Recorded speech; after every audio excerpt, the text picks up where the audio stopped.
Good morning. बैठिए भाई, बैठे बैठे बैठे।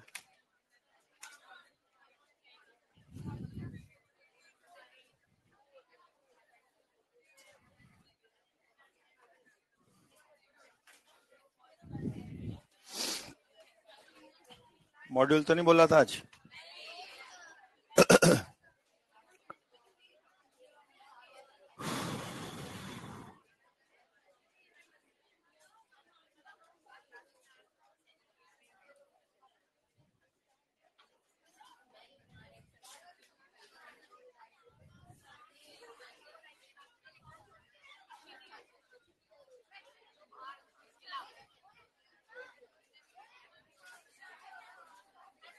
ये लास्ट एक क्वेश्चन ये वाला दिया था।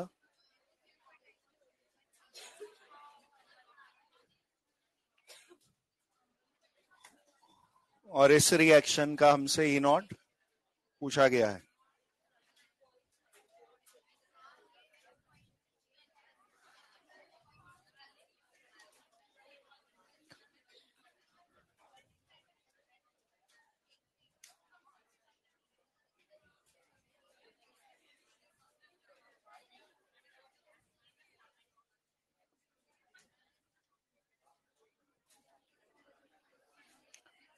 इधर तो हमने Cu+2 Cu+Cu वाला एक क्वेश्चन किया था, उसी अप्रोच पे चलें कि जो हमें पेयर दिए हो उनके प्रोसेस लिख लें और उससे लास्ट क्या लाना है वो देखें। तो अगर Sn+2 2 इलेक्ट्रॉन Sn वाला प्रोसेस लिखेंगे और Ag+1 इलेक्ट्रॉन Ag वाला प्रोसेस लिखेंगे तो इनको सीधा उल्टा डबल क्या करना है जिससे ये रिएक्शन आ जाए वो आप आइडेंटिफाई कर सकते हैं। अगर मैं इसको इक्वेशन नंबर 1 और 2 बोल दूं, बोलिए ये वाली लाने के लिए 1 नंबर में क्या करें?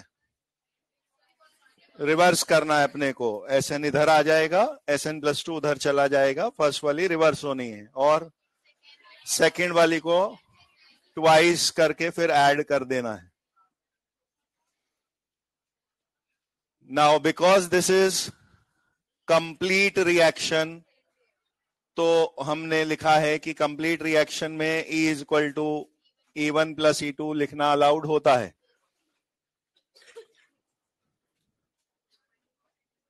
ये पहले मेथड से दिखा रहा हूं मैं। तो फर्स्ट रिवर्स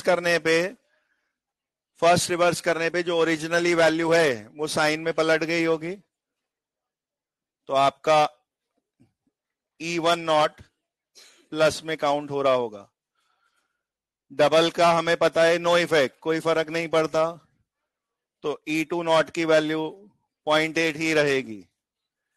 और फिर अगर हमें ये E1 E2 ऐड कर लेने हैं तो आपका आंसर 0.94 वोल्ट आता। लेकिन मैंने आपको ये बोला था अगर आपको लास्ट रिएक्शन कंप्लीट है यानी सेल रिएक्शन ये पता लग जाए तो फिर ये कुछ करने की जरूरत है भी नहीं। और E naught cell is equal to SRP of cathode minus SRP of anode लिखते आप। ये दोनों वैल्यूज SRP ही हैं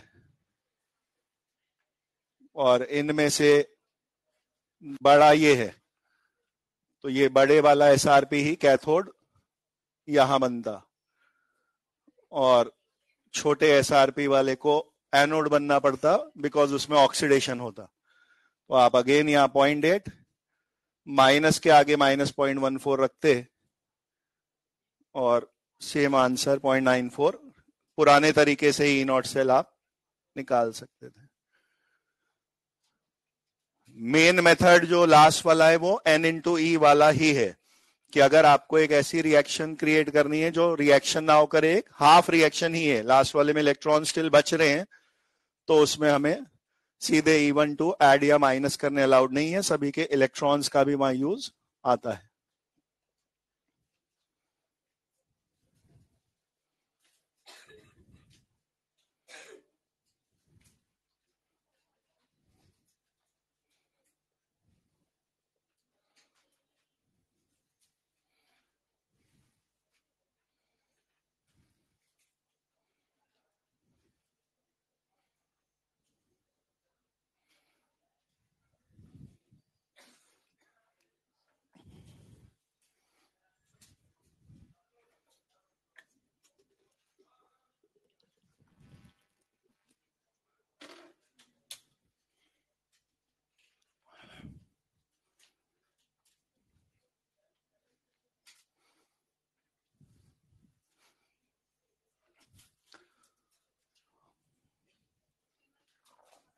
पूछा जब भी आपसे जाए क्वेश्चन में फाइंड ई नॉट फॉर, तो सबसे पहले दिए क्या चीज डेटा है उसके बजाय पूछा कौन सा, उसको देखें।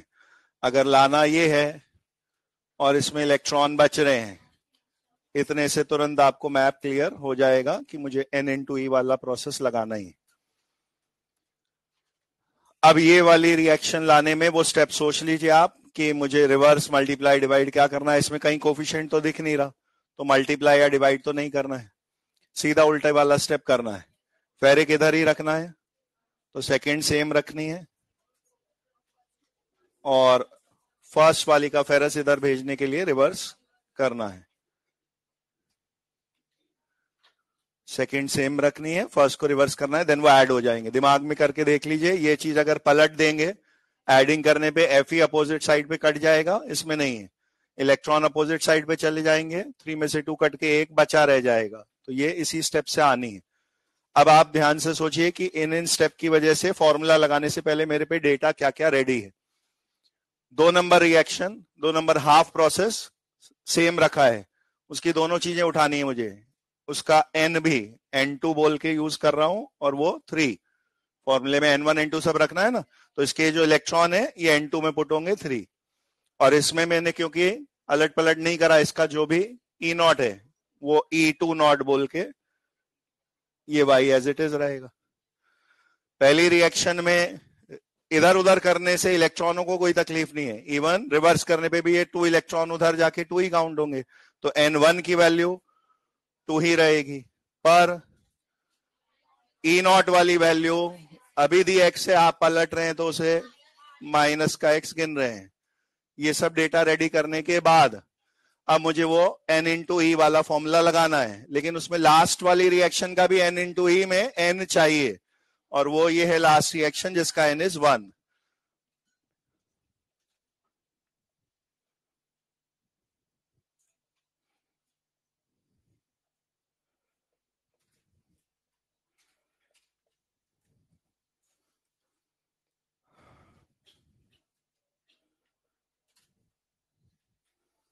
सेम तरीके का क्वेश्चन आपका नंबर बेस्ड भी हो सकता है and symbol X and Y based भी हो सकता है।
ऑलमोस्ट सेम पैटर्न का क्वेश्चन है ये भी, N/E वाले पैटर्न का। इसमें मैं कुछ एडिशनल बता रहा हूं आपको। अगर सिंपल से ऐसे एलिमेंट्स और उनकी हाफ रिएक्शन ऑलरेडी लिख के दे रखी होती है तो आप किसको सेम रखना है किसको रिवर्स करना है वो कर पाते हैं।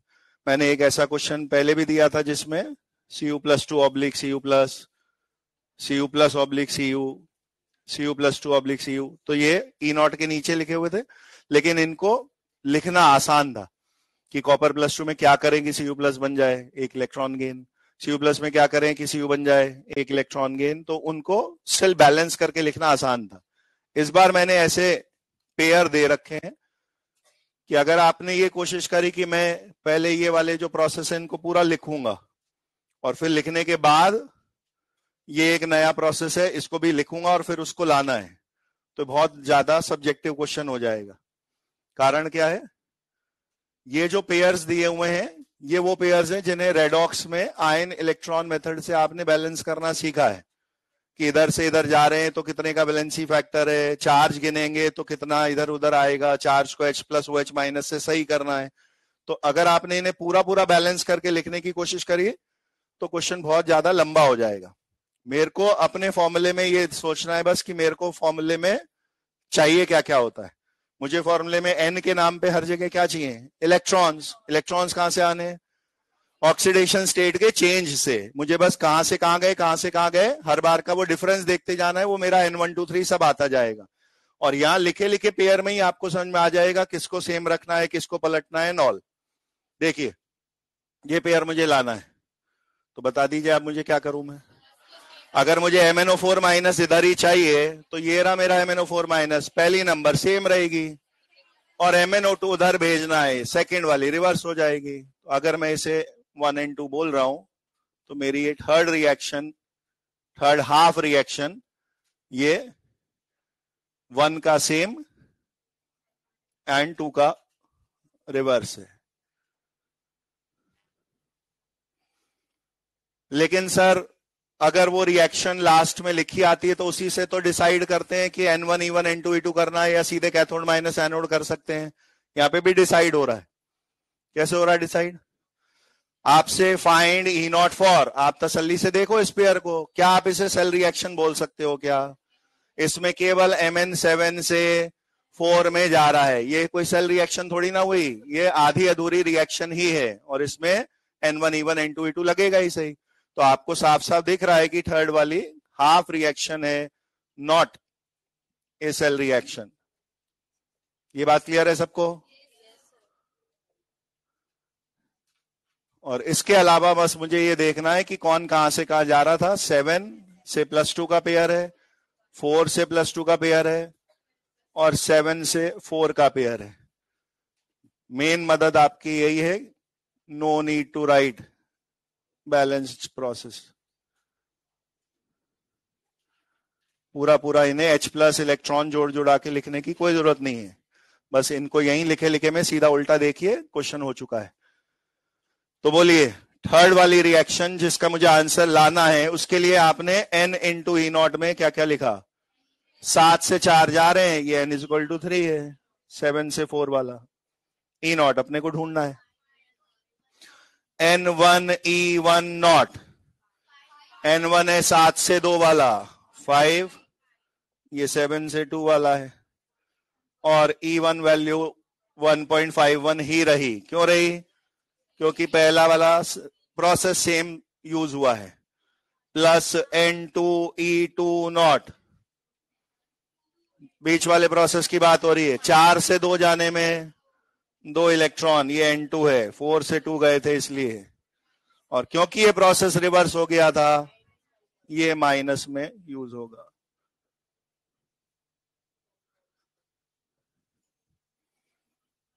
ये सॉल्व कर दीजिए जो भी है।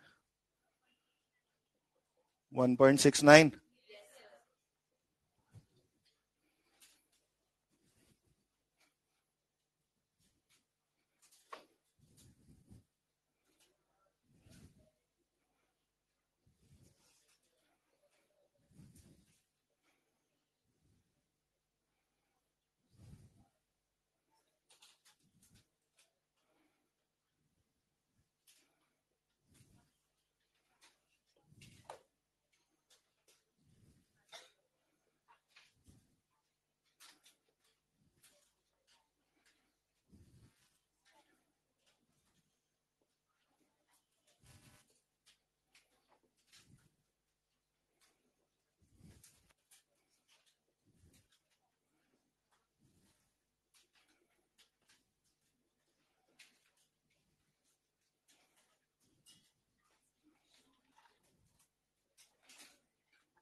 हाईली इंपॉर्टेंट, कई अलग अलग सब आर्टिकल्स इस एक हेडिंग से जुड़े हैं, नर्स्ट इक्वेशन खुद और इसकी जो एप्लीकेशंस हैं इसकी मदद से और क्या क्या चीजें आप निकाल सकते हैं।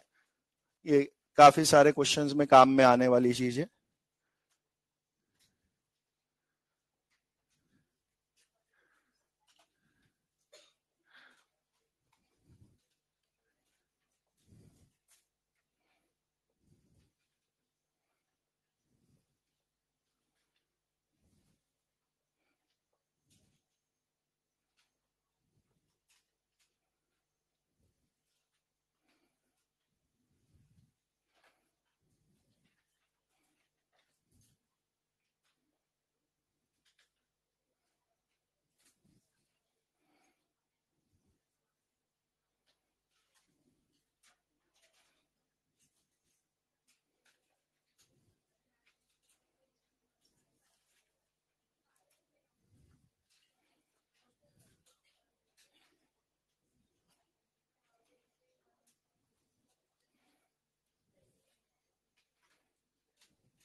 नर्स इक्वेशन जिस तरह से हमें याद रखनी है वो डिजाइन तो ये है, एक पोटेंशियल की जनरल वैल्यू ई एलएचएस में लिखेगा उसका symbol equal to general value का आंसर उसकी स्टैंडर्ड वैल्यू की मदद से ही निकाला जाता है। तो E is equal to E naught जो स्टैंडर्ड वैल्यू थी minus 0.059 upon n into log Q.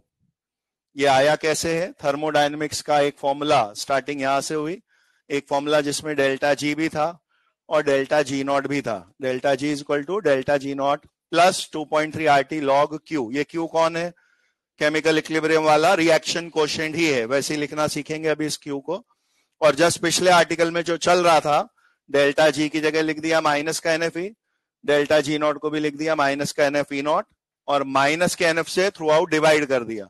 तो माइनस NF यहां से कट के अकेला E बचेगा, माइनस NF यहां से कट के अकेला E नॉट बचेगा और इस वाले में सब में माइनस और NF डिवाइड में दिखते, माइनस अभी भी दिख रहा है और डिवाइड का N अभी भी दिख रहा है, यानी 0.059 नंबर इन सब चीजों के बदले रिप्लेस हुआ है। जो 2.3 RT ऑलरेडी था और NF का जो F डिवाइड में आएगा, ये सारी वैल्यूज कांस्टेंट की तरह रिप्लेस हो गई हैं और इनको 0.059 मोस्टली सेकंड डेसिमल पे 0.06 लेके आप सॉल्व करेंगे। केवल अगर किसी क्वेश्चन में 0.059 से कुछ कटने वाला नंबर दिखे 59, 0.59, 5.9 वोल्ट या उसका डबल 1.18, 11.8, 0.118 तो एक्यूरेट लेंगे, नहीं तो सेकंड डेसिमल लेना अलाउड है। ये लिख लीजिए एक बार चीजें, फिर मैं समझा रहा हूं।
वेरी रेयरली ही ऐसा क्वेश्चन बनेगा नर्स इक्वेशन पे जो शॉर्ट कैलकुलेशन बेस्ड हो।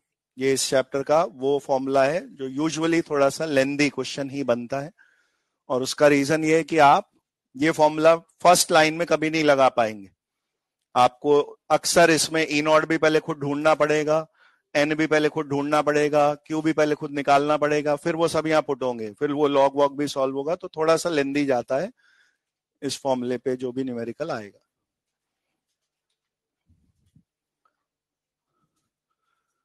तो फॉर्मूला बना कैसे, किस फॉर्म में मुझे याद रखना है, वो तो डिजाइन ये है। मेरे को सबसे पहले ये समझना है कितनी तरह की नर्स इक्वेशन हो सकती है। तो दो मेरे पे हाफ पोटेंशियल है, ऑक्सीडेशन प्रोसेस का ओपी एसओपी वाला अलग, रिडक्शन वाला आरपी एसआरपी वाला अलग। तो ये फॉर्मूले कई बार only for reduction, only for oxidation आधे प्रोसेस के लिए भी लगेंगे, कभी एनोड प्लस कैथोड जुड़ के पूरी सेल रिएक्शन आ गई उसके लिए भी लगेंगे।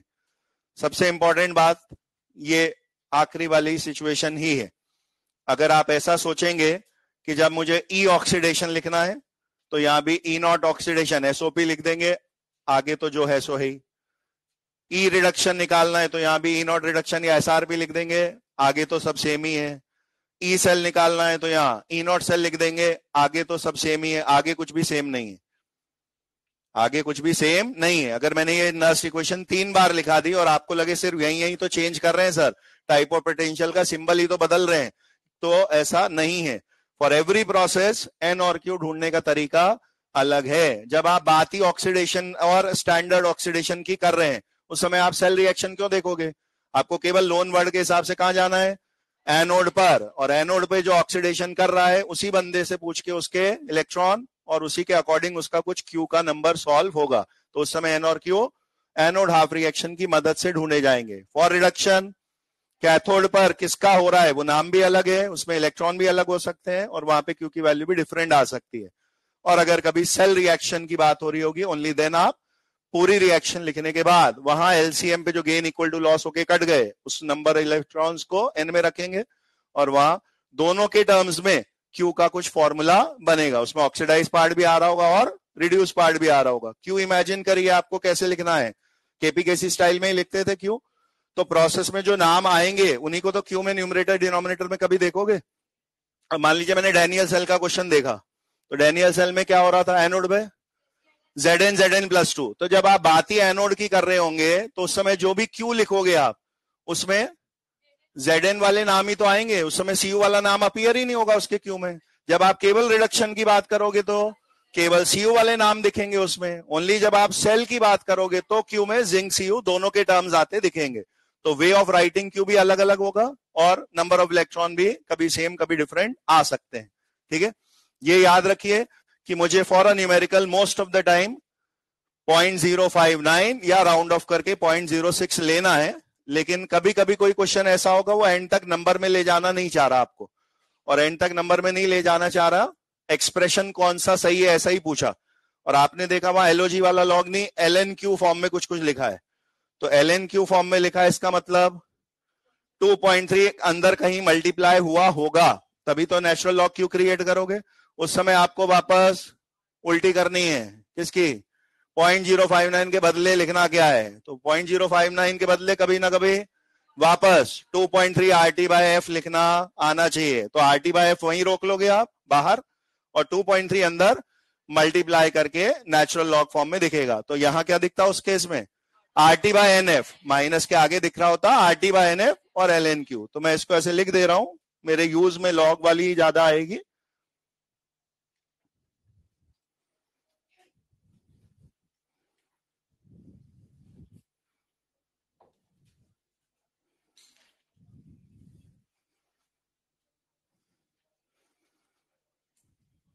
नाउ मैंने जो पर्पस लिखा कि नर्स्ट इक्वेशन किस थॉट के साथ बनाई गई है, ओपनिंग लाइन क्या लिखी मैंने, it's a relation between general या standard value of any kind of potential. तो आपने एसएचई की मदद से अभी तक जो सारे क्वेश्चंस करे उसमें जो डेटा दिया आ रहा था वो ई नॉट वाला था, यानी मेरी गाड़ी शुरुआत में स्टैंडर्ड वाले स्टेशन पे खड़ी थी। अब मैं नर्स्ट के क्वेश्चंस में ऐसा देखूंगा कि कई बार मुझे क्वेश्चन में जो कंडीशंस दिए वो स्टैंडर्ड नहीं होंगे, कभी आयंस की मोलैरिटी 1m से इधर उधर हो रखी होगी, कभी कोई गैस प्लैटिनम पे एब्सॉर्ब हो रही है, प्रेशर में इधर उधर हो रखा होगा। तो कंडीशंस बदल जाने पे आप जो पोटेंशियल निकालना चाहते हैं वो ई नॉट नहीं बल्कि ई नाम से निकालना चाहते हैं। और नर्स इक्वेशन आपको ये दिखा रहा है कि आप मैथमेटिकली ई नॉट से कितना प्लस में या माइनस में शिफ्ट हो गए हो। मे बी आपका आंसर लास्ट में जाके ऐसा आ जाए कि ई नॉट वैल्यू जो भी थी प्लस 0.4, ये पूरा टर्म सॉल्व होके क्या आ जाएगा, कुछ नंबर में आ जाएगा। तो आपका हमेशा जो आंसर है वो कुछ ऐसा ही आते दिखेगा कि नया पोटेंशियल बराबर पुरानी वैल्यू प्लस माइनस समथिंग। नई वैल्यू इज इक्वल टू पुरानी जो थी, जहां पे आप ओरिजिनली स्टार्ट हुए थे ई नॉट वाले स्टेशन पे, उससे कितना बढ़ गया है या कम हो गया है। मे बी वो आपसे ई का आंसर पूछे ही नहीं, ऑप्शन ही चेंज के फॉर्म में ही लिखे हो, ऑप्शन ही चेंज के फॉर्म में लिखे हो, ई इंक्रीजेस बाय 0.4 वोल्ट। तो ऐसा कुछ लास्ट में आया होगा, इसी को शब्दों में लिख दिया होगा कि जहां पहले खड़े थे उससे अब 0.4 ज्यादा आ रहा है। तो इसको ऑप्शंस में कैसे टिक करा गया होगा, ई इंक्रीजेस बाय 0.4 वोल्ट, पहले जो भी चल रहा था उससे 0.4 बढ़ के आया है। कभी ये माइनस में आ रहा होगा तो डिक्रीजेस बाय 0.4 ऐसा टिक कर देंगे। मैंने आपसे ये पूछा, क्या मैं इस फॉर्मूले को देख के बता सकता हूं ई बड़ा या ई नॉट? फर्स्ट लुक में मुझे ऐसा लगता है कि सर ई नॉट माइनस समथिंग ही तो लिख रहे हैं, तो कुछ सब्ट्रैक्ट कर रहे हैं, तो प्रोबेबली छोटा ही आता होगा, लेकिन ऐसा नहीं है। ऑल थ्री पॉसिबिलिटी है, ई नॉट बराबर भी आएंगे और छोटे बड़े भी आएंगे। सारा कंट्रोल क्यू के हाथ में है, सारा कंट्रोल क्यू के हाथ में है। जब आप क्यू सॉल्व करें और कभी 1 आ जाए, जब आप क्यू सॉल्व करें और 1 आ जाए, log of 1 इज 0, ये टर्म खत्म हो जाएगा, तभी और ई नॉट इक्वल भी आएंगे।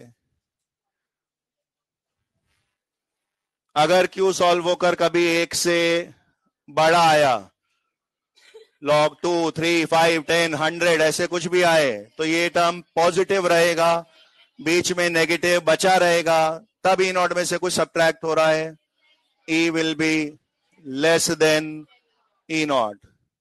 और इसका उल्टा भी ट्रू है, कई बार क्यू सॉल्व होकर आएगा 0.1, 0.005, जो भी डेसिमल में आएगा आप उसे 10 पावर माइनस समथिंग में लिखोगे। लॉग की प्रॉपर्टी से वो माइनस पावर बाहर आके ये बीच में प्लस क्रिएट कर देगी, और ई नॉट प्लस समथिंग होने से तभी ग्रेटर देन ई नॉट भी आ सकता है। When Q is less than 1, E will be greater than E naught. जो सबसे आसान क्वेश्चन बनेगा, कम मेहनत वाला, मैंने कहा मोस्ट ऑफ द क्वेश्चन अस्सी क्वेश्चन के लंबे लंबे जाएंगे, जो इजी क्वेश्चन है आराम से हो जाने वाला वो ये है। वो आपसे क्वेश्चन में कुछ डेटा देगा जिससे आप फटाफट से क्यू निकालोगे, और आपका क्यू कैसा आ रहा होगा, 1, 1 से बड़ा, 1 से छोटा, ऐसा कुछ। और मैं उस समय क्या पूछ लूंगा बस आपसे, एक पहले से कैसा आया है। अगर मैंने आपसे एक नहीं 2 बार 3 बार 4 बार वैल्यू सॉल्व कराई क्वेश्चन में, E1, E2, E3, E4 बहुत बार के दिए हैं, और मैंने उनका ग्रेटर देन लेस देन में ऑर्डर पूछा, आपको क्या करना है, हर सिचुएशन का क्यू निकालते जाना है। Q1, Q2, Q3, मान लीजिए 4 बार के क्यू आए, 10, 20, 30, 40, तो क्यू में कुछ ऑर्डर बन जाता। क्यू 4 बार के ऐसे ऐसे नंबर आए थे, क्यू का कुछ ऑर्डर बन जाता, बन गया ई का ऑर्डर भी। इक्वल टू वाले केस को छोड़िए, ऊंचा नीचा पे अगर देखेंगे तो जब क्यू ग्रेटर देन साइड पे गया तो ई लेस देन साइड पे गया, क्यू लेस देन की साइड पे गया तो ई ग्रेटर की साइड पे गया। तो ऑलवेज क्यू एंड ई का ऑर्डर अपोजिट में चलता है। क्यू 1 2 3 4 अरेंज कर दें, ऑर्डर पलट दीजिए, ई 1 2 3 4 का ऑर्डर आ जाता है। यही थोड़ा छोटा बन सकता है कभी क्वेश्चन अगर बनेगा तो यहां पे साइड में लिख दें, order of E opposite of order of Q बनेगा। Ascending, descending, increasing, decreasing order कुछ भी अगर पूछा जाए तो क्यू 1 2 3 4 वैल्यूज अरेंज कर लें, उससे उल्टे ऑर्डर में ई 1 2 3 4 अरेंज हो जाएंगे।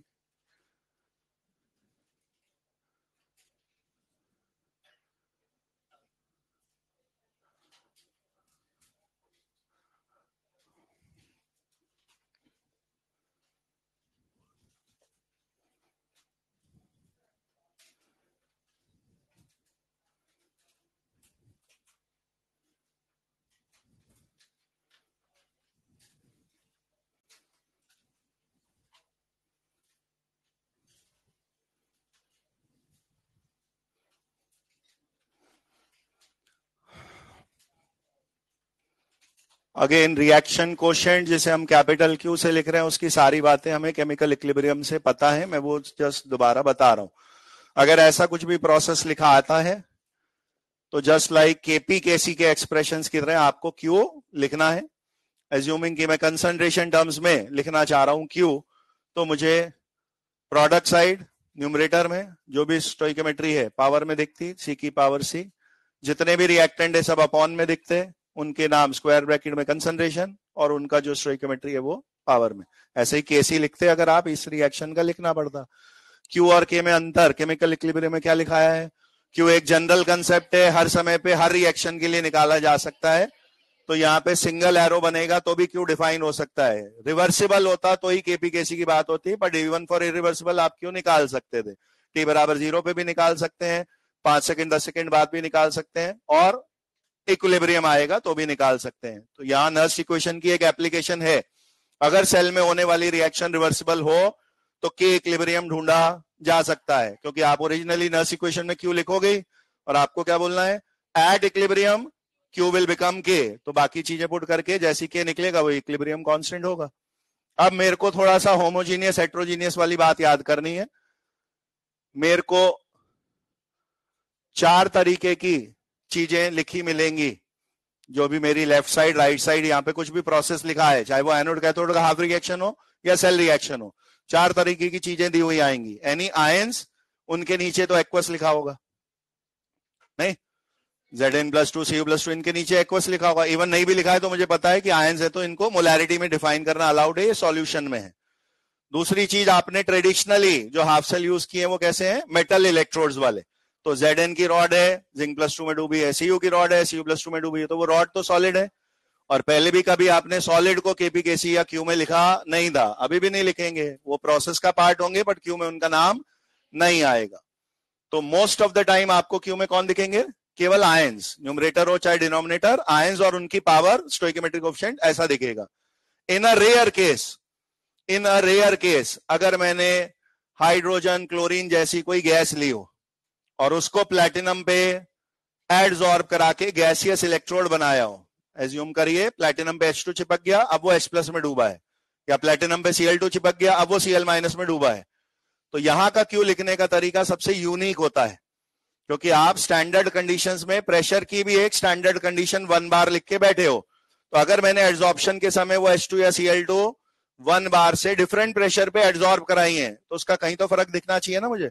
तो मैं 1 बार की जगह 2 बार 5 बार 10 बार अगर बोल रहा हूं, तो उस प्रेशर के टर्म को भी क्यू में लिखना अलाउड है। कब कब लिखना अलाउड है? अगर गैसियस इलेक्ट्रोड है तो। नॉर्मल कौन से होंगे? मेटल इलेक्ट्रोड्स, तो वो सॉलिड वाले, उनका नाम नहीं आएगा। लिक्विड कोई भी अगर चाहे रिएक्टेंट प्रोडक्ट, वो कभी नहीं आएगा। तो क्या क्या आना है? एक्वस वाले आयंस ऑलवेज आने हैं, और इन सम रेयर केस अगर कोई गैस प्रेजेंट है तो उसका प्रेशर टर्म आना अलाउड है। तो Q can contain concentration of ions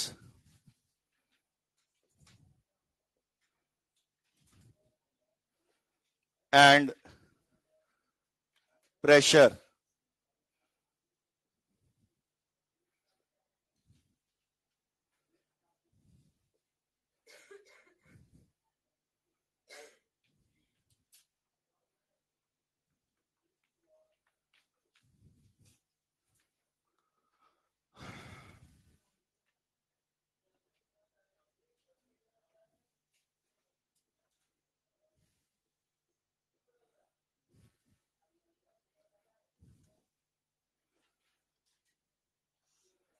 anything which is a solid और अ लिक्विड, उसका नाम क्यू में कभी भी लिखा नहीं जाएगा। वो आपके पार्ट ऑफ प्रोसेस बैलेंसिंग में आपको उसको जहां दाएं बाएं लिखना है लिख दीजिए, बट क्यू के एक्सप्रेशन में ओनली आयंस के मोलैरिटी टर्म या in some rare case pressure of the gas, ये 2 टर्म ही आते दिखेंगे। Way of writing the formula यही रहेगा, जो भी नाम ऊपर नीचे आना है, जो कोफिशिएंट है उसकी पावर में आना है, बट सिर्फ 2 चीजें क्यू में आनी अलाउड है, कंसंट्रेशन टर्म या प्रेशर के टर्म।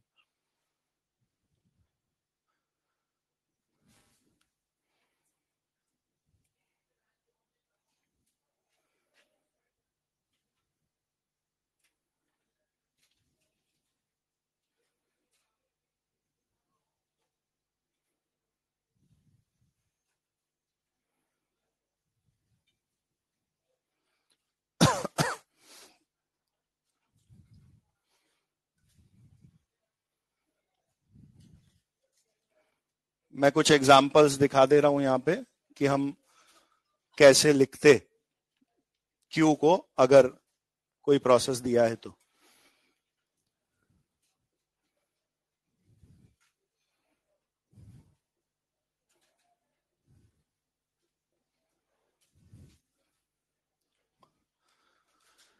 ऐसे किसी प्रोसेस की जरूरत मुझे किस समय पे पड़ी होगी? कौन सी नर्स इक्वेशन की बात चल रही होगी जब ऐसा किसी चीज पे ध्यान गया होगा? जब क्वेश्चन में ई या ई नॉट की बात हो रही होगी, बट ओपी एसओपी में बात चल रही होगी, तो आपने ऐसा कुछ लिखा होगा कि इस बंदे का अगर ऑक्सीडेशन हो रहा है तो मेरे को इसकी मदद से एन और क्यू ढूंढने। अभी यही लिखी थी बात कि जो हाफ रिएक्शन में या सेल रिएक्शन में आप डील कर रहे हैं उसका काम दो चीजें प्रोवाइड कराना है, एन भी वही देगा और क्यू का फॉर्मूला भी वही देगा। एन मिल गया अपने को, एन इक्वल टू 2 गिन रहे होते हैं। क्यू आपको नंबर में नहीं पता लगेगा, पहले क्योंकि फॉर्मूले की डिजाइन पता लगेगी, फिर क्वेश्चन में जो उसमें पुट होना है वो दिया आएगा, वो पुट हो जाएगा। तो इस समय क्यू का फॉर्मूला प्रोडक्ट अपॉन रिएक्टेंट लिखना है, क्योंकि प्रोडक्ट में आयन है तो Zn+2, उस पे कोई कोफिशिएंट नहीं है तो पावर 1, अपॉन में कुछ भी नहीं है क्योंकि सॉलिड 1 होता है। ठीक बात?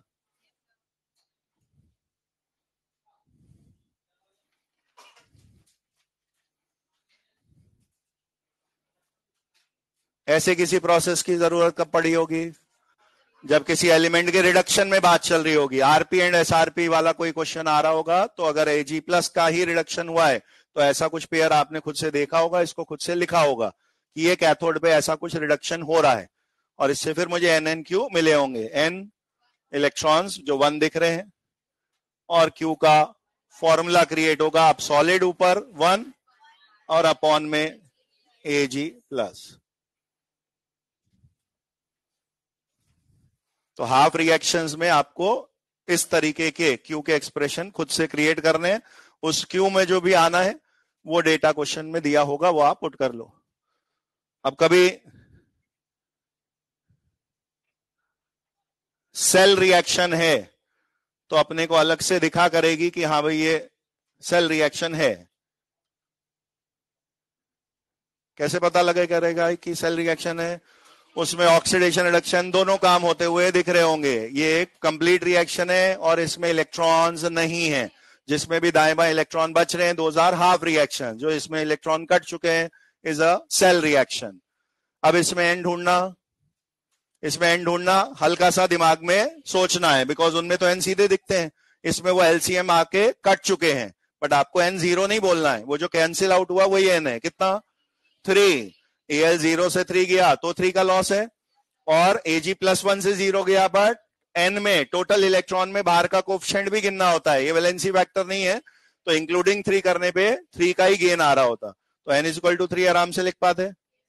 Q = प्रोडक्ट साइड पे गए, सॉलिड से मतलब नहीं है, इसका नाम लिख देते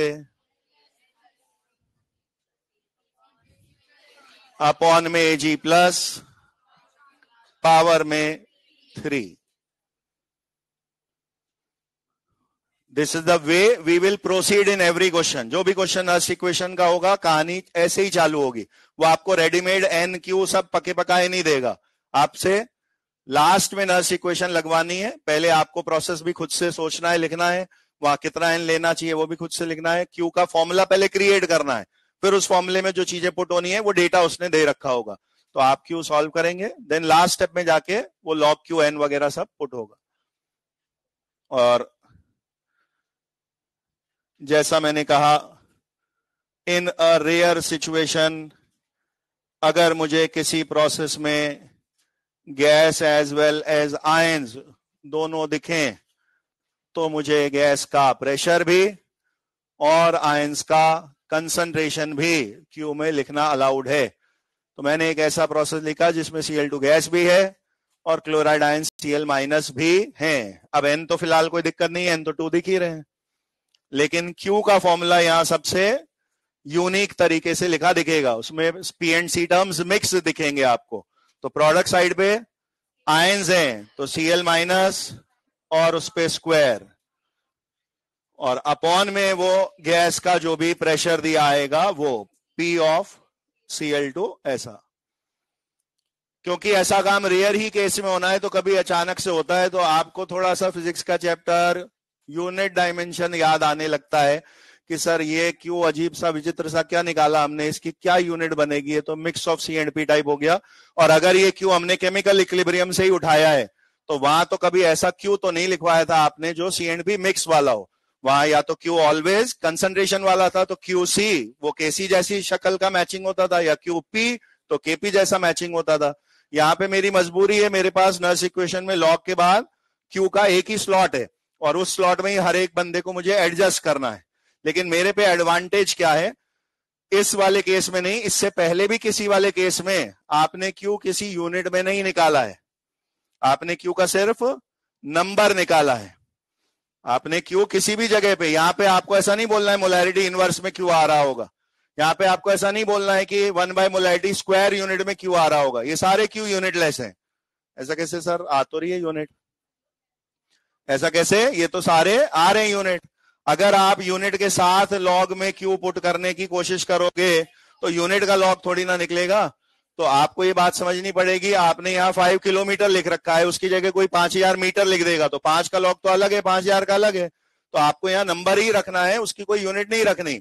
और वो यूनिटलेस कैसे आ गया, उसके पीछे बहुत सिंपल सीधी सी साइंस है। वो ये करा गया कि आपको स्टैंडर्ड वाले प्रेशर कंसंट्रेशन याद है, कितने, 1 बार 1 मोलर। आपको मन में खुद से ही एज्यूम करना है कि हर चीज जो मैं क्यू में पुट कर रहा हूं उसके डिवाइड में उसकी स्टैंडर्ड वैल्यू लिखी हुई है। हर चीज में पुट कर रहा हूं मैं, उसके डिवाइड में उसकी स्टैंडर्ड वैल्यू लिखी है। सपोज आप यहां 0.1 मोलर लिखना चाहते हो, मैंने कहा ये 0.1 मोलर है, जहां कहानी रिलेटिव टू कहां से चालू हुई थी, 1 मोलर, तो रिलेटिव टू में रेशियो टाइप लिख देते ना, 0.1 मोलर डिवाइडेड बाय ओरिजिनल कहानी 1 मोलर से चालू हुई थी, तो 0.1 भी रह गया और एम से एम कट भी गया। आपने किसी का प्रेशर पुट कराना है यहाँ 10 बार, मैंने कहा ये 10 बार है, पट चालू जहां से हुआ था वहां 1 बार था, तो 10/1 10 भी रह गया, और वो बार से बार यूनिट भी कट गई। तो एवरी वैल्यू जो क्यू में पुट हो रही होती है वो रिलेटिव टू अपनी स्टैंडर्ड वैल्यू चल रही होती है, तो वो bar to bar molar to molar सब कट रहा होता है, और आप क्यू जस्ट एक नंबर निकाल रहे होते हो, क्योंकि कोई यूनिट नहीं निकाली जा रही होती। आई होप क्लियर है बात। अब ओरिजिनली स्टैंडर्ड कंडीशंस कितने थे, 3 लिखाए थे, क्या क्या, प्रेशर में 1 बार, टेम्परेचर में 298 और कंसंट्रेशन में 1। अब जब मैं प्रेशर में 1 बार से किसी भी नए पे जा रहा हूं तो वो पी का टर्म नया क्यू में पुट हो रहा है। कंसंट्रेशन में अगर मैं 1 मोलर से किसी नई जगह जा रहा हूं, वो नई कंसंट्रेशन भी क्यू में पुट हो रही है। वो टेम्परेचर कहां गुलगुलू हो गया, 3 कंडीशन थे स्टैंडर्ड वाले, वो टेम्परेचर कहां गया, कहां रखूं, क्यू में रखूं क्या टेम्परेचर को, क्यू में तो कभी भी लिखना टेम्परेचर सिखाया नहीं गया।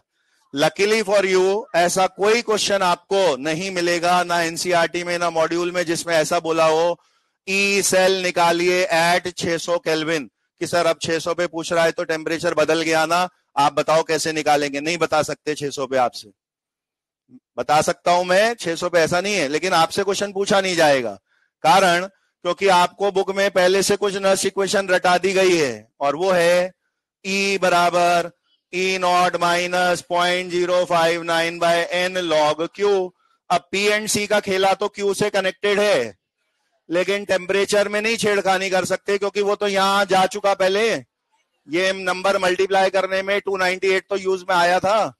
अब अगर मैंने 298 का 600 कर दिया तो आपको वापस इसको 2.3 RT/F लिखना पड़ेगा, जिसमें R वही रहेगा, F वही रहेगा, पर T बदल जाएगा, तो ये तो नंबर बदल के कुछ आएगा, फिर मे बी 0.078 करके आ रहा हो। ऐसे बहुत सारी अनलिमिटेड नर्स इक्वेशन नहीं बनवाई गई हैं, तो टेम्परेचर में छेड़खानी करी ही नहीं गई है। मैक्सिमम आपको 2 चेंजेस ही अलाउ करे गए हैं, पी एंड सी बोथ कर दो, ओनली पी कर दो, ओनली सी कर दो, टेम्परेचर की कोई बात ही नहीं करेगा। आपको बाय डिफॉल्ट मानना है 298 मेंटेन चल रहा है।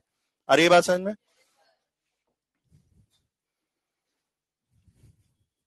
लिखिए एक सिंपल सा क्वेश्चन है,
मैं मल्टीपल चॉइस के हिसाब से फिलहाल लिख रहा हूं, मोर देन वन करेक्ट भी हो सकता है।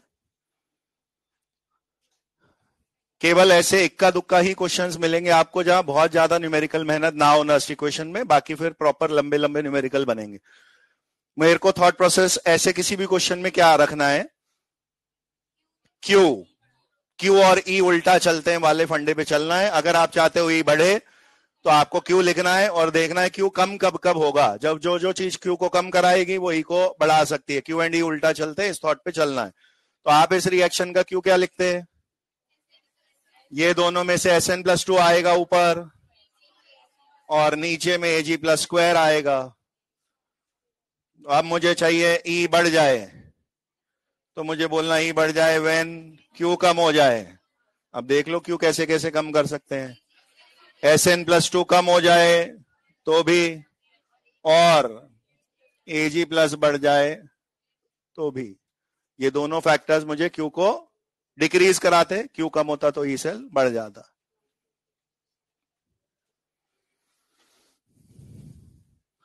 सर आपने तो लिखाया है डैनियल सेल में लाइफ इंक्रीजेज, जिंक रॉड बढ़ा देते हैं, तो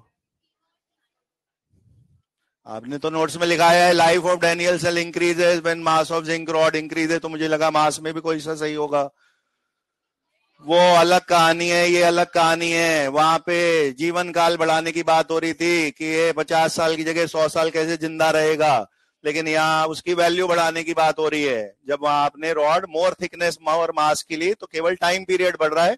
डैनियल सेल की टाइम लिमिट बढ़ा रहे थे आप एनोड वाली रॉड जिंक को मोर मास का लेने पर, बिकॉज वही रॉड वहां कंज्यूम होती है एट एनोड।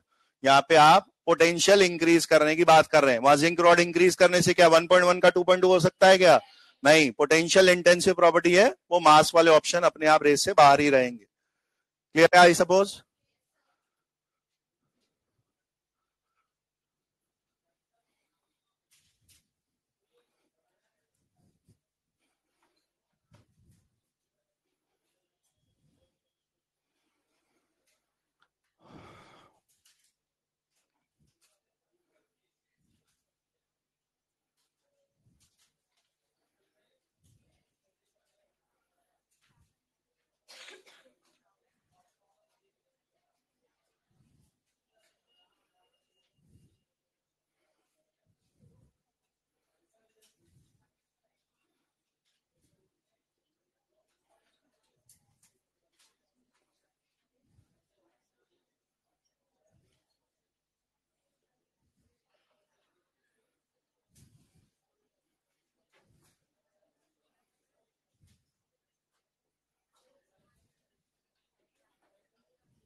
पहले थोड़ा सा रेडॉक्स चैप्टर में चलते हैं। मैंने आपसे बोला होता ये रिएक्शन में स्पेक्टेटर आयन आइडेंटिफाई कीजिए।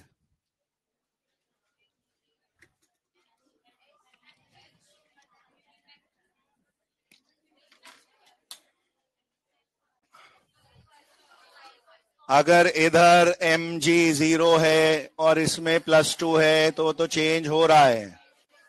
इसमें H+ है, जो उधर H2 0 में जा रहे हैं वो तो चेंज हो रहा है। SO4-2 इधर उधर सेम रह जाता। उस पूरी स्पीशीज सल्फेट आयंस को आप स्पेक्टेटर बोल रहे होते, विच रिमेन्स अनचेंज। ये हुई है ना स्पेक्टेटर। मुझे यहाँ स्पेक्टेटर से कोई लेना देना नहीं है, बट मैं आपसे ये समझा रहा हूं कि अगर मैं वो सल्फेट जो दोनों तरफ सेम रहने वाला है उसको काट ही दूं दोनों तरफ, तो मैं इस रिएक्शन को 2H+ SO4-2 और इसको भी Mg+2 और SO4-2 ऐसे ब्रेक करके लिख सकता हूं और सल्फेट सल्फेट काट सकता हूं। तो मेरे को इस रिएक्शन का क्यू क्या लिखने को मिलता? सल्फेट अगर स्पेक्टेटर आयन है, मैंने काट दिया,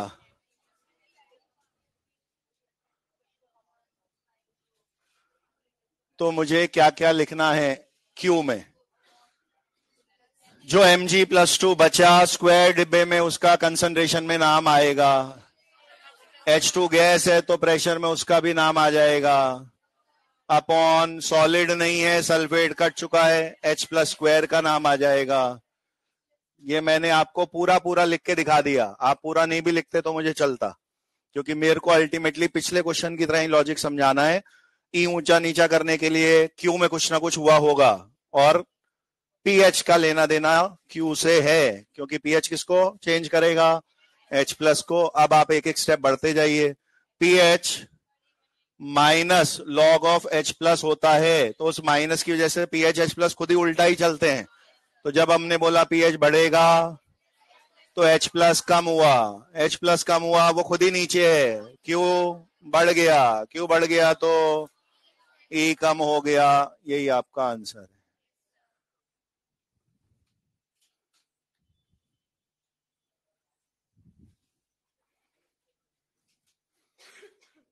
इक्का दुक्का क्वेश्चंस आपको ऐसे मिल सकते हैं जो थ्योरेटिकल हो, बहुत ज्यादा न्यूमेरिकल मेहनत नहीं लगे।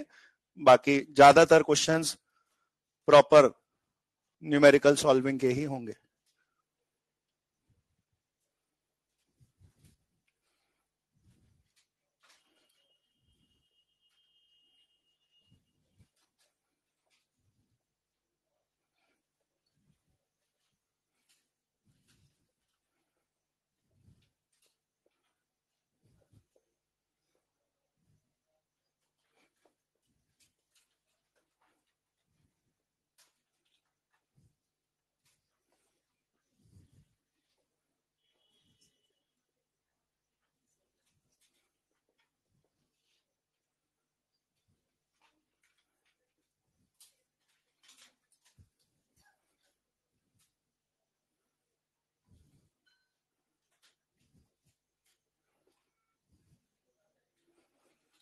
इस नेक्स्ट क्वेश्चन में डैनियल सेल ZnCu वाला 3 बार बना के दिखा रखा है।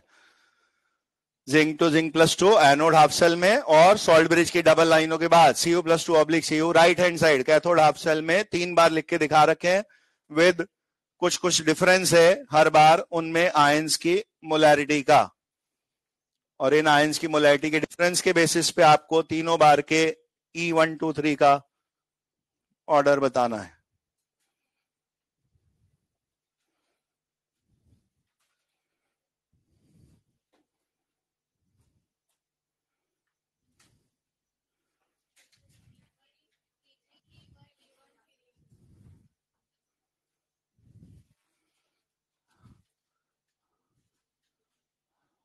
सबसे पहले आपको ये कोशिश करनी है कि जो इस सेल में होता दिख रहा है उसके हिसाब से Q का फॉर्मूला कैसा लिखा जाए।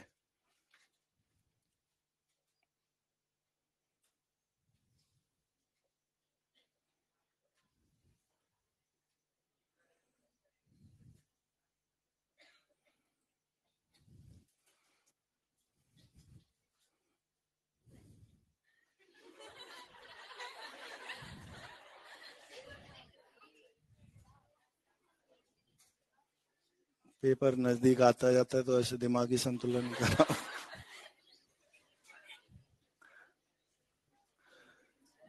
ध्यान से सुनिएगा। ये एक ऐसा सिंपल सीधा मैं ट्रिक बता रहा हूं जो आपको आगे के क्वेश्चन में हल्का सा टाइम सेविंग करवाने में हेल्प करेगा। अगर किसी भी क्वेश्चन में पूरे सेल की बात हो रही है, पूरा सेल है, अभी सॉल्ट ब्रिज है मिड पॉइंट पे, इधर लो टू हाई वाला ऑक्सीडेशन पेयर भी है, हाई से लो वाला रिडक्शन पेयर भी है, और इसको मेरे को Nernst equation for the complete cell लगाना हो, E cell is equal to E naught cell minus something something वो वाला, तो मैंने आपको ये लिखाया कि एन और क्यू हमेशा उस प्रोसेस से देख के ही लिखे जाएंगे। तो मेरे को एन भी फाइनल सेल रिएक्शन का ढूंढना है और क्यू भी फाइनल सेल रिएक्शन का लिखना है। अब उसका टाइम सेविंग क्या होता है वो सुनिए। आप इधर में जहां से जहां जा रहे हैं वो चेंज देके इलेक्ट्रॉन लिख दो, उधर जहां से जहां जा रहे हैं वो चेंज देके इलेक्ट्रॉन लिख दो। लेफ्ट वाले का इलेक्ट्रॉन डिफरेंस, राइट वाले का इलेक्ट्रॉन डिफरेंस लिख दो। अगर वो इलेक्ट्रॉन डिफरेंस 1 पे 1, 2 पे 2, 3 पे 3 बराबर है तो आपको दोनों चीजें फटाफट पता लग रही हैं। जितने पे वो बराबर है वो तो एन हो गया सीधे, 1 पे 1, 2 पे 2, 3 पे 3 अगर बराबर है वो तो सीधे एन वाला नंबर हो गया। n 1 पे दोनों तरफ बराबर है, n में 1 रखना है, 2 पे 2 बराबर है 2 रखना है। जैसे यहाँ 0 से 2, 2 का लॉस, 2 से 0 2 का गेन, वो 2 ही आपके n में पुट होता है। जब आपको Q लिखना है तो इमेजिन करिए Q में लिखना क्या था, प्रोडक्ट बाय रिएक्टेंट।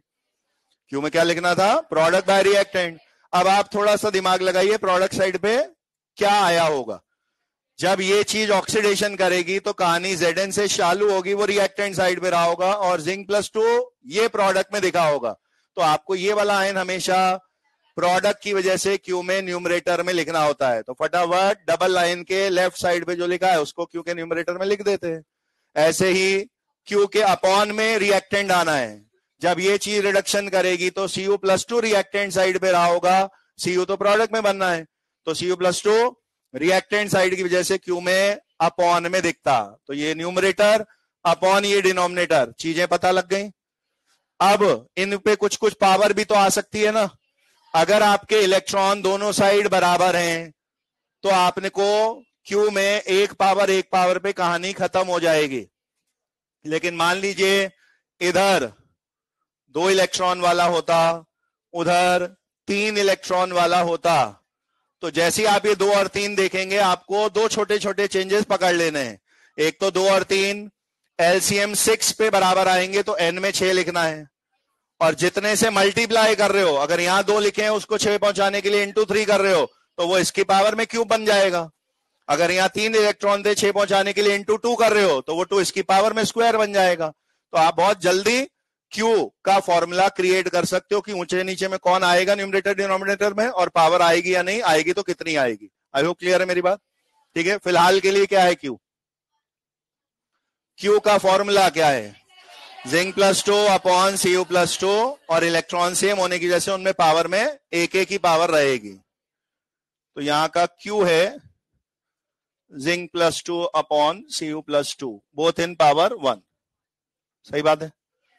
अब कुछ नहीं करना, बस वो हर बार की जो मोलैरिटी दी है उनको यहां पुट करके Q1 2 3 3 बार Q निकाल दीजिए, Q का ऑर्डर बनाइए, जो बने उसका उल्टा E1 2 3 का ऑर्डर हो जाएगा। तो Q1 के समय दोनों 1 and 1 ही रखने हैं। Q2 के समय पे 1/0.1, ये 10 आ रहा है। Q3 के समय पे 0.1/1, ये 0.1 आ रहा है। इनको आपने अरेंज किया तो Q3 सबसे छोटा है, फिर Q1 है, फिर Q2 है। तो फिर E में E2 सबसे छोटा, E1 बीच में, E3 लास्ट में आता।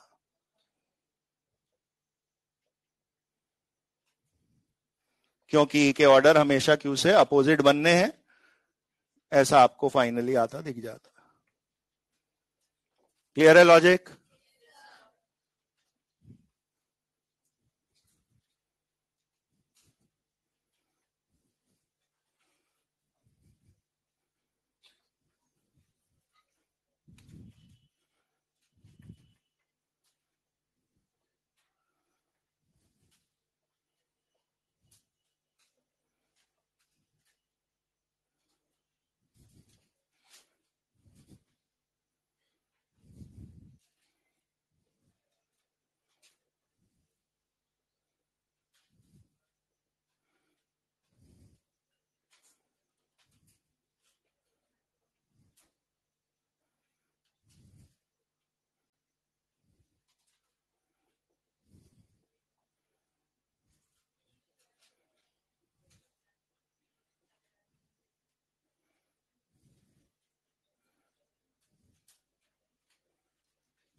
मैं सीधे न्यूमेरिकल स्टार्ट करा सकता हूं, जो आपने नस्ट इक्वेशन में करना सीखा है वो सीधे न्यूमेरिकल में भी अप्लाई हो सकता है। मैं वो 2 स्टेप बताता जा रहा हूं, फिर आप उनको क्वेश्चंस पे अप्लाई कर लेंगे।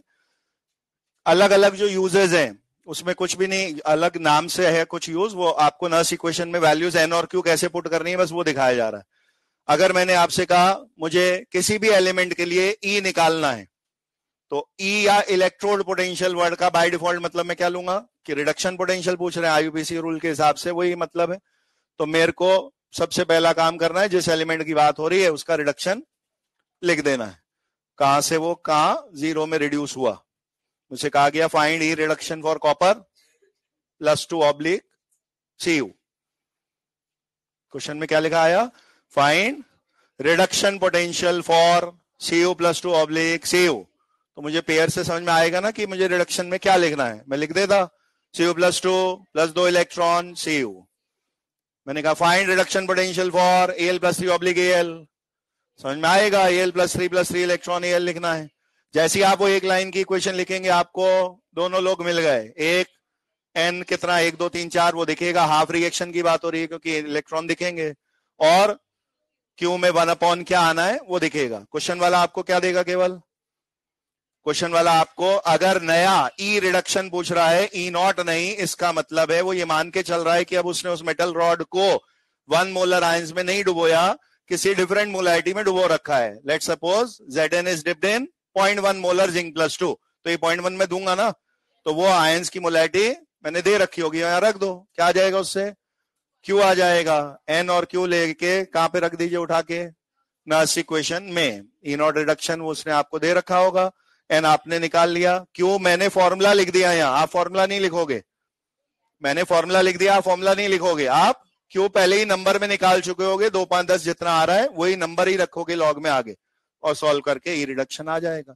अगर क्वेश्चन ऑक्सीडेशन पोटेंशियल का हुआ, फाइंड ई ऑक्सीडेशन लिखा आ गया, पहला तरीका ऑक्सीडेशन हाफ रिएक्शन लिखें। सपोज मैंने कहा Cu के लिए ओपी निकालना है, जब वो Cu से Cu+2 बन रहा हो, उल्टा लिखते आप, Cu गिव Cu+2 2 इलेक्ट्रॉन, वहां से इलेक्ट्रॉन देखते, वहां से Q निकालते, फिर फॉर्मूला ई ऑक्सीडेशन बराबर ई नॉट ऑक्सीडेशन, ये सब करते, कोई जरूरत नहीं है, एक तरीका सीख लिया बहुत है। क्या करना है, मुंडी घुमा देनी है बस। आपका क्वेश्चन ओपी में हो तो भी एसआरपी निकाल के बैठ जाइए, एसआरपी आरपी साइन में उल्टे ही होते हैं। तो फॉर ऑक्सीडेशन पोटेंशियल कुछ नहीं करना है, क्या साइन रिवर्स कर देना है, ये आपने ऑलरेडी निकाल ही लिया। तो हम रिडक्शन से ही हर क्वेश्चन को सॉल्व करेंगे, अगर वो हाफ रिएक्शन की बात कर रहा है तो। इवन फॉर ऑक्सीडेशन पहले रिडक्शन वाला निकाल लो, साइन पलट देंगे, ई ऑक्सीडेशन आ जाएगा।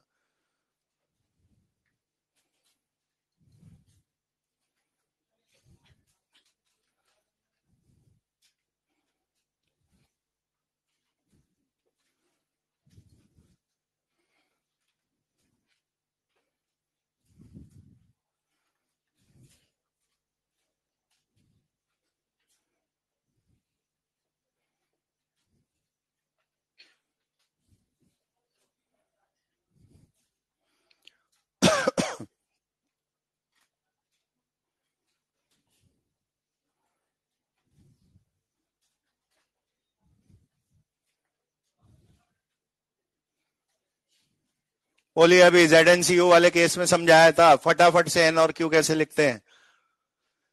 ऐसा कुछ लिखा हुआ आया, मेरा काम है सबसे पहले लेफ्ट एंड राइट में इलेक्ट्रॉन डिफरेंस गिनना, 0 से X जाने में X इलेक्ट्रॉन लॉस हो रहे होते, Y से 0 जाने में Y इलेक्ट्रॉन गेन हो रहे होते। अगर ये X और Y डिफरेंट हैं, अगर ये X और Y डिफरेंट हैं तो N X इंटू Y से ला रहे हो आप, या मैं बोल रहा हूं LCM of X and Y, more correct ये है, सही बोल रहा हूं। यहां पे A गिव्स A+2 हो रहा होता, A गिव्स A+2, 2 का लॉस दिखता, Sn+4 से Sn जा रहा है, 4 का गेन दिखता, तो रट के बैठ जाओगे तो गलत सलत हो जाएगा। क्यों, 2 एंड 4 तो 8 नहीं कर देना, आप ही ने तो लिखा दिया X इंटू Y, 2 एंड 4 तो 4 पे आ जाएंगे ना बराबर, तो केवल एक ही में मल्टीप्लाई होती, उस समय दूसरे में नहीं हुई होती। तो एलसीएम नंबर पे लाना है, X इंटू Y करना ऑलवेज जरूरी नहीं है। इफ X और Y बराबर ही है तो वही एन है, 2 पे 2 3 पे 3 बराबर ही आ रहा होगा, सीधे वही नंबर एन है। 3 लॉस 3 गेन कट रहा होगा, वही 3 इलेक्ट्रॉन ट्रांसफर है। 2 पे 2 कट रहा होगा जैसे ZnCu में हुआ, 0220 वही इलेक्ट्रॉन में एन में पुट होना है। एन ढूंढना आ गया, एन ढूंढना आ गया सबको। क्या करना है अपने को, लेफ्ट एंड राइट में इलेक्ट्रॉन डिफरेंस देखना है, और अगर वो इलेक्ट्रॉन बराबर है तो वही नंबर एन है, और कम ज्यादा है तो LCM of those two number n है। ठीक बात। अब क्यू लिखना है,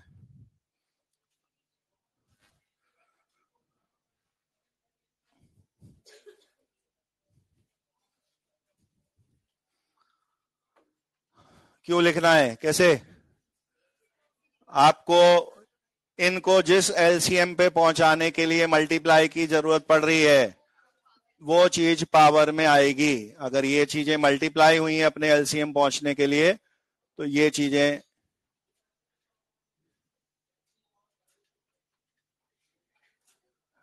पावर में आएंगी। बोलिए क्यू में कौन सा नाम ऊपर लिखूंगा मैं। अगर ऑक्सीडेशन इधर ए वाले बंदे का हुआ है तो ए वाले आयंस उधर दिखते, तो A+X ये उधर दिखता, और इसको एलसीएम पहुंचाने के लिए जो मल्टीप्लाई होती वो इसकी पावर में दिखेगा।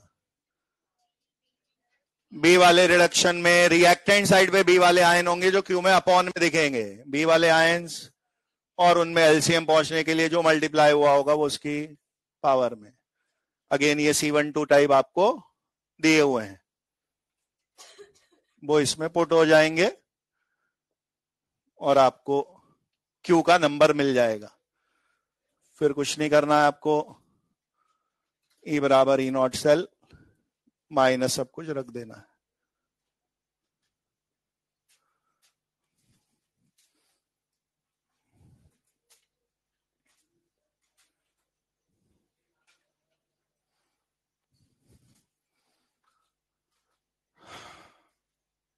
क्यों टाइम टेकिंग होगा क्वेश्चन, ये वाला समझ में आ रहा है ना, क्योंकि वो आपको सिर्फ ये प्रिंट करके देगा ऐसा किसी सेल जो यहाँ पे कुछ मोलैरिटी वोलैरिटी लिखी होंगी, और आपको ई सेल पूछ रहा है तो नर्स इक्वेशन लास्ट स्टेप पे लगनी है।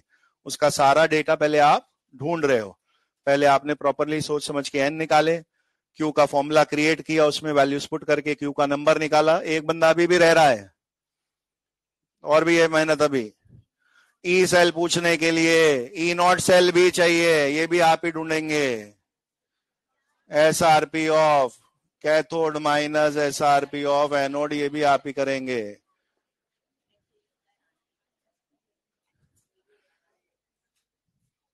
ये सब पुट करेंगे, फिर लॉग सॉल्व होगा, उसके बाद ई सेल आएगा, उसके बाद 4 नंबर मिलेंगे।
देखिए क्वेश्चन कुछ इस तरीके का बनेगा। मान लीजिए मैंने कॉपर एज एन एलिमेंट दिया, क्वेश्चन में पढ़ने में आपको समझ में आ रहा है सीयू के अलावा किसी का नाम आ ही नहीं रहा, और पोटेंशियल में रिडक्शन पोटेंशियल वर्ड यूज्ड है, तो ये सेल वाली कहानी तो नहीं है, हाफ हाफ वाली बात ही है। अब जिसकी बात हो रही है वो प्रोसेस आप लिख दीजिए। रिडक्शन की बात हो रही है तो मुझे लिखवा दीजिए रिडक्शन की हाफ रिएक्शन क्या है। रिडक्शन की half reaction Cu+2 2 electron Cu, ये एक्वस है, वो सॉलिड है। 50% काम इतना लिखने में डन है, क्योंकि एन अपने को मिल गया 2, क्यू का फॉर्मूला मिल गया कितना सॉलिड वाला 1 न्यूमरेटर अपॉन Cu+2 की कंसंट्रेशन, ये Q का एक्सप्रेशन क्रिएट हुआ और इस कंसंट्रेशन में ये 0.01 रख देना है। क्या इसे 0.01 ही रखना है या इसमें कुछ इंटू 2 3 और करूं? क्यों नहीं? हाफ रिएक्शन की बात नहीं हो रही यहाँ, पावर की बात भी नहीं हो रही है यहाँ। मैं कह रहा हूं ये 0.01 छपा हुआ आया, ये 0.01 आंख बंद करके यहाँ रखना है कि इसमें कुछ और डबल ट्रिपल भी करना है? अभी तो नहीं करना है, क्योंकि CuSO4 में Cu+2 एक ही है, लेकिन Al2SO4 होल्ट्राइज वाली कहानी याद है ना? अगर ये Al+3/Al होता और मैंने Al के डंडे को एल्यूमिनियम सल्फेट में डुबो रखा है तो उसका नाम तो Al2SO4 थ्राइस है। आपको क्वेश्चन में मोलैरिटी उस कंपाउंड की लिखी आ रही है, आपको उससे आयंस की कंसंट्रेशन निकालनी है, वो इंटू 2 3 भी करनी पड़ सकती है। तो Cu+2 फिलहाल इससे सेम ही मिलना है। CuSO4 0.1 मोलर है तो इससे Cu+2 भी 0.1 मोलर ही मिलना है। हरी बात समझ में? अगर ये Al2SO4 होल थ्राइस होता तो Al2 डबल दे रहा होता ना, तो 0.02 करके रखना पड़ रहा होता। अभी ये सेम है, पॉइंट हटा के आ गया Q 10⁻² या 100। अब आप पे n तैयार है, Q तैयार है।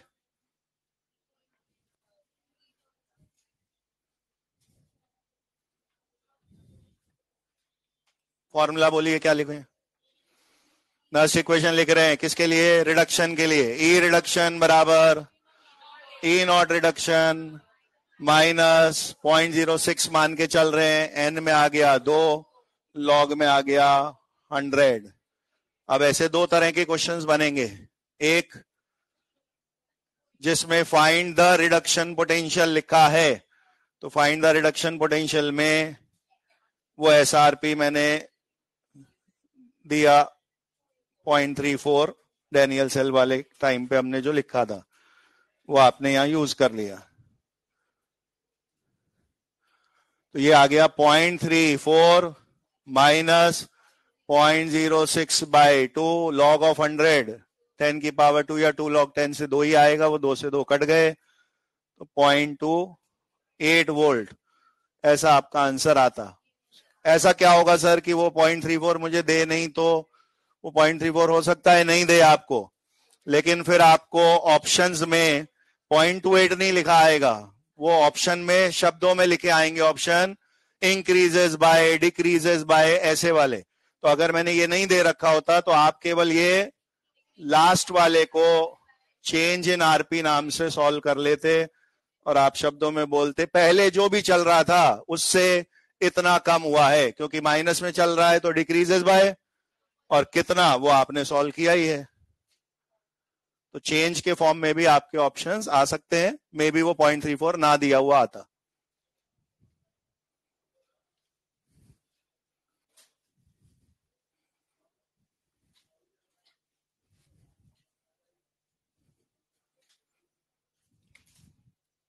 ठीक है,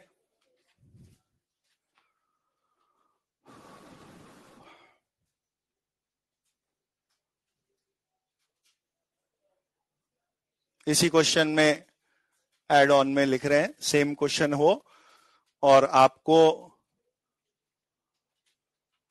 फाइंड द रिडक्शन पोटेंशियल या find the change in reduction potential पूछा हो, इफ ये मोलैरिटी दी हुई नहीं आ रही, और वो शब्दों में बोलेगा उस समय का चेंज इन रिडक्शन पोटेंशियल निकालिए जब सॉल्यूशन को 2 गुना, 5 गुना, 10 गुना, 100 गुना, 1000 गुना डाइल्यूट किया गया।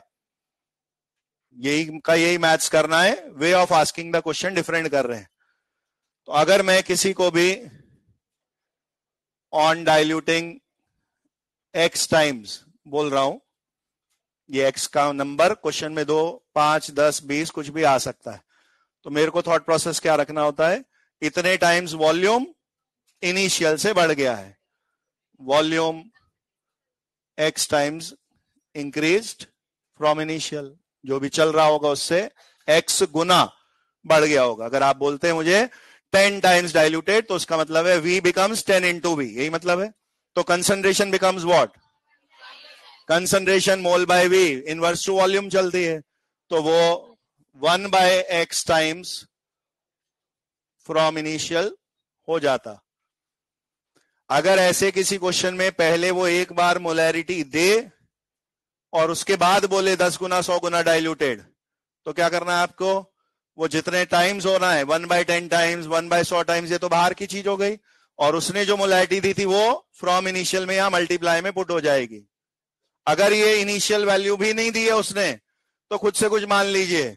क्या है वो, कि नर्स्ट इक्वेशन कहां से कहां ले जाता है आपको, ई नॉट से ई पे लेके जाता है। तो जब ओरिजिनली जगह ई नॉट थी तो ई नॉट पे तो 1 मोलर से चालू हुए होंगे ना, तो अगर ये नहीं दिया है तो 1 मोलर इनिशियल पे चालू हो जाए।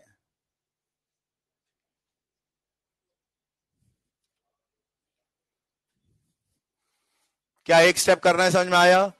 लैंग्वेज को ध्यान से पढ़ना है, उसने कितने गुना डाइल्यूटेड बोला और उसके लैंग्वेज का मतलब फील करना है। जितने गुना डाइल्यूटेड बोला वॉल्यूम उतने टाइम्स बढ़ गया था। कोई भी नंबर इमेजिन करते हैं अपन, 5 टाइम्स डाइल्यूटेड ऐसा बोला हुआ आया था, तो v का 5v करना है मेरे को, लेकिन v से मतलब है नहीं, मेरे को कंसंट्रेशन को c/5 करना रहा होता। वॉल्यूम अगर 5 इंटू होना है तो कंसंट्रेशन c/5 होनी है। वो c कितना है वो दे दे तो उसका अपॉन 5 कर दूंगा, और वो नहीं देते तो 1 मोलर जो शुरू में थी उसका अपॉन 5 कर दूंगा।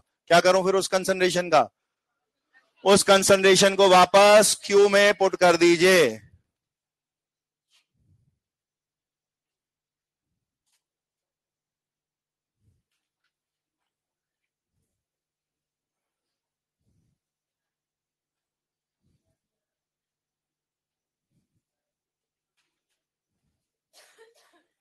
उसके आगे वापस पुरानी मैथ्स पे आप लौट जाएंगे।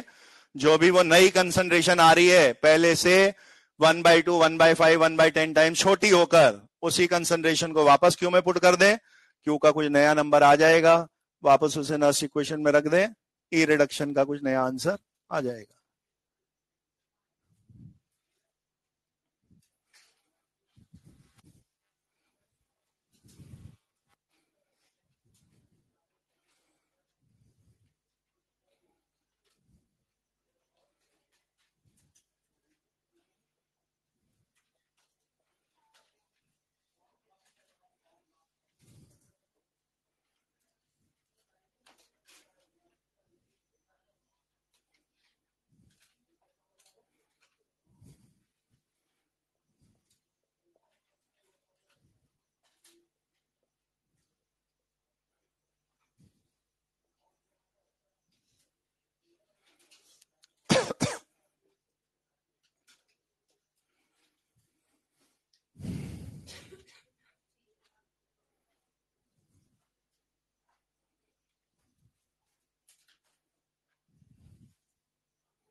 प्रोसेस क्या लिखना है,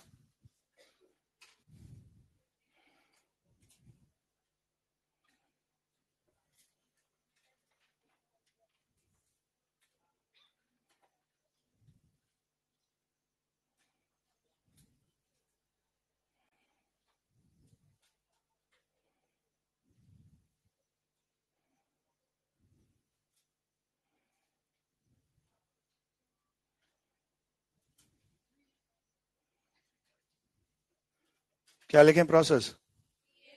Al plus 3 इलेक्ट्रॉन Al।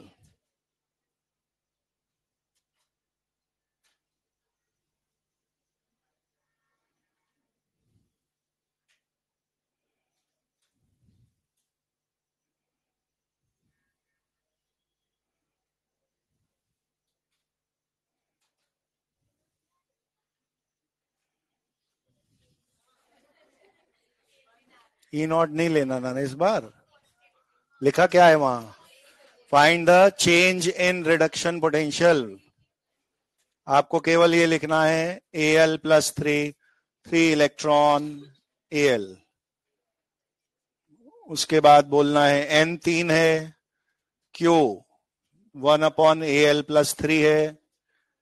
अब अगर ओरिजिनली Al+3 1 मोलर रहा होगा तो ऑन डाइल्यूटिंग 1000 टाइम्स अब आपको से 1/1000 या 10⁻³ लेना है।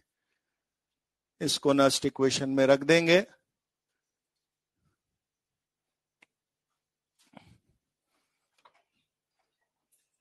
ये क्या आया है अभी? क्यों 1000 गुना छोटी कंसंट्रेशन, अभी कंसंट्रेशन ऑफ आयन आई है। ये कंसंट्रेशन ऑफ आयन Al+3 में पुट होगी तो आपका Q का वैल्यू आएगा, क्योंकि नर्स इक्वेशन में तो Q रखना चाह रहे हो ना, तो ये 10⁻³ ये आपका Q है। अब लिख दीजिए E reduction is E not reduction -0.06/3 और लॉग में ये नंबर, तो ये 3 और कट गए।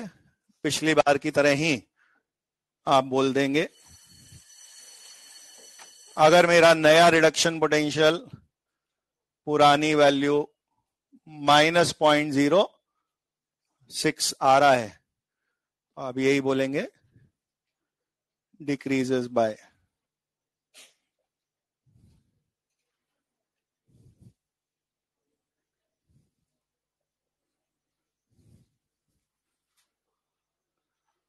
ठीक है,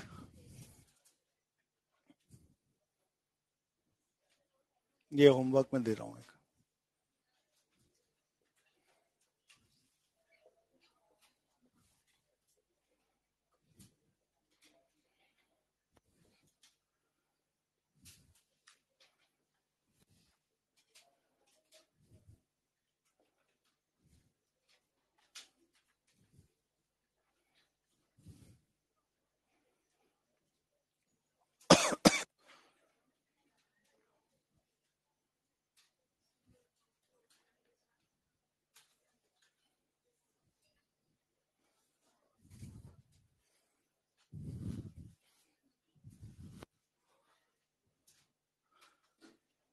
जो क्वेश्चंस मैं आज दे रहा हूं ये और अभी तक के जो दिए हैं, नेक्स्ट टू नेक्स्ट क्लास में यहां तक का डिस्कशन है। ठीक है, नेक्स्ट तो कल ही है, नेक्स्ट टू नेक्स्ट जो भी थर्सडे को आएगी प्रोबेबली, अब तो यहां तक के क्वेश्चंस डिस्कस करेंगे।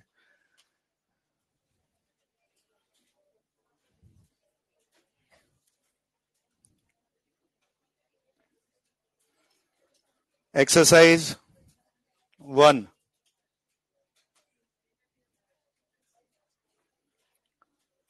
क्वेश्चन नंबर है 33,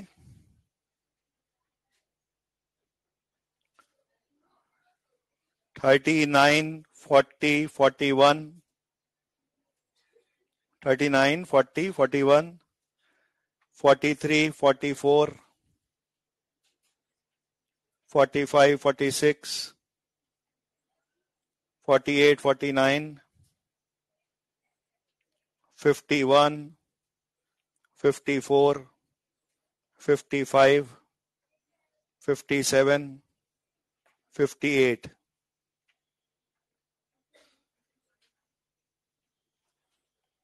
Second exercise, question number 9, 12,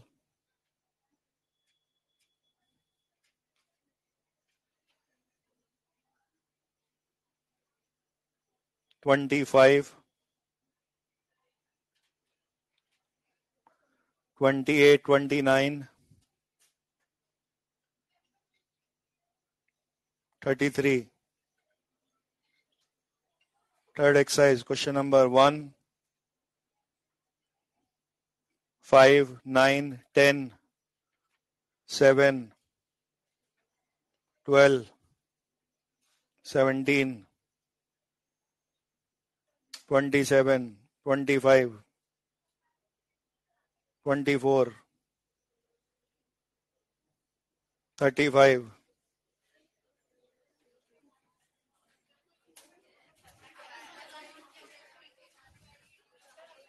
next से नेक्स्ट क्लास तक सब ले आना, ये कर गया मैं।